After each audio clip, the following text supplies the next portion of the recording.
বজালিৰ Bhawanipur e-rickshaw সন্থাৰ উদ্যোগত সজাগতা সভা। ই-ৰিক্সাক লৈ চলা বহু বিতৰ্কৰ পাছতে এই সভাৰ আহ্বান কৰ্তৃপক্ষৰ। সভাত অংশগ্ৰহণ কৰে বজালী জিলা অতিৰিক্ত আৰক্ষী অধীক্ষক ত্ৰিনয়ন ভূঞা, পৰিবহণ বিষয়া, স্থানীয় দল সংগঠনৰ নেতৃবৃন্দই। ই-ৰিক্সা চলোৱাত চালকৰ সাৱধানতাৰ ওপৰত আজিৰ সভাত আলোচনা কৰাৰ লগতে ভৱানীপুৰৰ বিভিন্ন স্থানত বাছ নৰখা সমস্যা দূৰ কৰাৰো আশ্বাস দিয়ে অতিৰিক্ত আৰক্ষী অধীক্ষকগৰাকীয়ে। 31 তাৰিখে যি দুৰ্ভাগ্যজনক দুৰ্ঘটনা সংঘটিত হৈছিলে তাৰ সূত্ৰে আজি এইকেইদিন আলোচনা হৈ আছিলে বিভিন্ন ক্ষেত্ৰত, আৰু আজি আমাৰ যি ই-ৰিক্সা সন্থা তেওঁলোকৰ আহ্বানক্ৰমে এটা আলোচনা ইয়াত সজাগতা সভা বা আলোচনা আমি ইয়াত অনুষ্ঠিত কৰা হ'ল। ইয়াত আমাৰ জ্যেষ্ঠ নাগৰিক সন্থাৰ লগতে বিভিন্ন দল সংগঠন, সমাজৰ বিশিষ্ট ব্যক্তিসকল, ভৱানীপুৰ অঞ্চলৰ সকলো আগৰণুৱা ৰাইজ সকলো ইয়াত উপস্থিত আছিলে, লগতে ই-ৰিক্সা সন্থাৰ বিষয়ববীয়া তথা সদস্যসকল আছিলে। আৰু ইয়াত কিছুমান গুৰুত্বপূৰ্ণ আলোচনা হৈছে, আৰু ইয়াত সৰ্বসন্মতিক্ৰমে আমি কিছুমান সিদ্ধান্ত লোৱা হ'ল। পোনপ্ৰথমেই আমি সিদ্ধান্ত গ্ৰহণ কৰা হ'ল যে যিখিনি ই-ৰিক্সা চালকৰ লাইচেঞ্চ নাই তেওঁলোকৰ এই লাইচেঞ্চ বা যি যাৱতীয় নথিপত্ৰৰ ব্যৱস্থা সেইখিনি তেওঁলোকে আগন্তুক 2 মাহৰ ভিতৰত সম্পূৰ্ণ কৰিব। তাৰ বাবে আমাৰ MVA ডাঙৰীয়াই তেওঁলোকক গাইড কৰিছে কেনেকৈ কৰিলে হেৰি কৰিব। ছেকেণ্ডলি, তেওঁলোকৰ যি ৰং লেনত চলাৰ এটা প্ৰৱণতা আছে, ৰং ছাইডত গৈ পেলাই কৰা হৈছে, ইউ টাৰ্ণ লৈ পেলাই ৰং ছাইডত যোৱাৰ প্ৰৱণতা এটা আছে। সেই প্ৰৱণতা তেওঁলোকে লাষ্টত শপত গ্ৰহণ আকাৰে আমাৰ সভাপতি ডাঙৰীয়াই তেওঁলোকক কৰাইছে, তেওঁলোকে তেনেকুৱা ধৰণৰ হেৰি নকৰে। আৰু হাইৱেত আচলতে তেওঁলোকক ই-ৰিক্সা বুলি ক'লে আচলতে লাষ্ট মাইল আমাৰ কানেক্টিভিটিৰ কাৰণে ব্যৱহাৰ কৰা হয়। হাইৱেত অকণ বাধা আছে, কিন্তু যিহেতু এটা গাঁৱৰ ৰাস্তাৰ পৰা এটা গাঁৱৰ ৰাস্তালৈ যাবলৈও কেতিয়াবা হাইৱে ব্যৱহাৰ কৰা হয়, গতিকে সেই ক্ষেত্ৰতো যাতে তেওঁলোক যাওঁতে হাইৱে ইউজ কৰোঁতে যাতে তেওঁলোকে সাৱধান হৈ থাকে। অকল সাৱধান আমি ই-ৰিক্সা চালকৰ পৰা যেতিয়া ঘটনা সংঘটিত হোৱা বুলি সেইদিনা অভিযোগ এটা উঠিছে, কিন্তু আমি দেখিছোঁ যে গাড়ীখনৰ যথেষ্ট স্পীডত আছিলে, তাৰ কাৰণে আমি যাৱতীয় ব্যৱস্থা লৈছোঁ যাতে তেওঁলোক দোষী সাব্যস্ত কৰিব পাৰোঁ।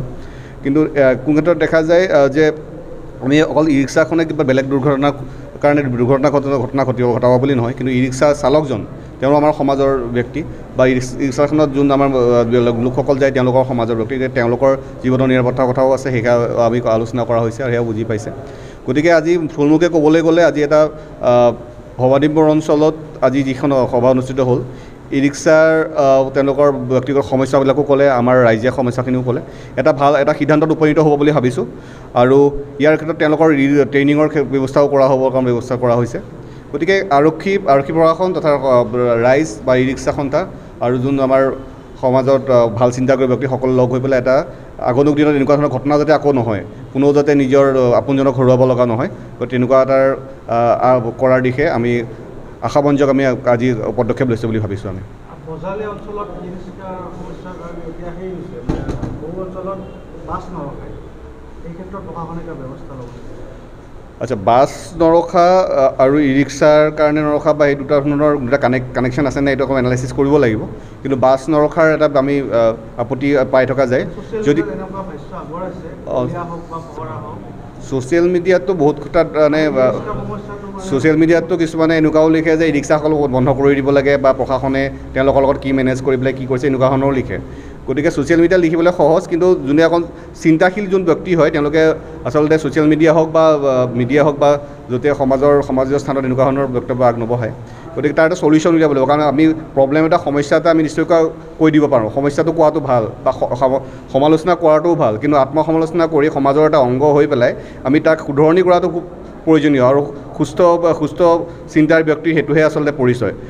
গতিকে দল সংগঠন হওক বা বেলেগ ব্যক্তিবিশেষ হওক তেনেকুৱাবিলাকে আগবাঢ়ি আহিব লাগে। আৰু যি বাছ নৰখাৰ যিটো সমস্যা আছে সেইটোৰ আমি গুৰুত্ব সহকাৰে লৈছোঁ, আৰু সেইটো কৰা যাব। আৰু ই-ৰিক্সা অকল চালকসকলৰ কাৰণে নহয়, আমাৰ ৰাইজৰ কাৰণে যে সেইটো কোনো অনুৰোধ কৰিব নোৱাৰে। গতিকে এই গোটেইখিনি বেলেঞ্চ ৰাখি পেলাই আমি এটা আমি লৈ পেলাই আমি আগবঢ়াই যাম বুলি ভাবিছোঁ। আগন্তুক দিনত এনেকুৱা ধৰণৰ ঘটনা যাতে নহয়, এনেকুৱা ধৰণৰ সমস্যা যাতে নহয়, আকৌ যে এনেকুৱা ধৰণৰ মিটিং হ'ব লগা নহয়। গতিকে সেইটো এনেকুৱা ধৰণৰ ঘটনাৰ কাৰণে যাতে নামটো বিয়পি নপৰে ভৱানীপুৰৰ, গতিকে সেইটো ব্যৱস্থা আমি সুনিশ্চিত কৰিম বুলি ভাবিছোঁ।